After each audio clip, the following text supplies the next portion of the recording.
আসসালামু আলাইকুম। আজকে আমাদের অ্যানজাইনা পেক্টোরিসের লাস্ট ক্লাস এবং এই ক্লাসে আমরা অ্যানজাইনা পেক্টোরিসের প্রগনোসিস নিয়ে জানব। এবং অ্যানজাইনা পেক্টোরিসের প্রগনোসিস ডিপেন্ড করে দুটি অংশের উপর। একটি হচ্ছে তার করোনারি আর্টারি ডিজিজ এর এক্সটেন্ট কতটুকু, এবং দ্বিতীয়ত তার লেফট ভেন্ট্রিকুলার ফাংশনটা ঠিক আছে কিনা অথবা তার এক্সটেন্ট কতটুকু, লেফট ভেন্ট্রিকুলার ফাংশন।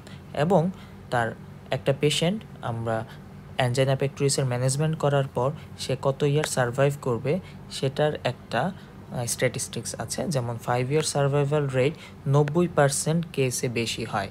90%-এর বেশি কেসে সারভাইভাল 5 ইয়ার সারভাইভাল থাকে যদি তার সিঙ্গেল ভেসেল ডিজিজ থাকে এবং লেফট ভেন্ট্রিকুলার ফাংশন ভালো থাকে। আর লেস দেন 30% কেসে 5 ইয়ার সার্ভাইভাল রেট থাকবে যদি তাদের ট্রাইভেসেল ডিজিজ থাকে এবং লেফট ভেন্ট্রিকুলার ডিসফাংশন থাকে।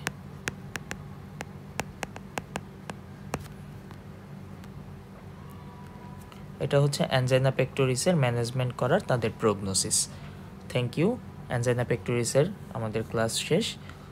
পরবর্তী টপিক ইনশাল্লাহ দেখা হবে।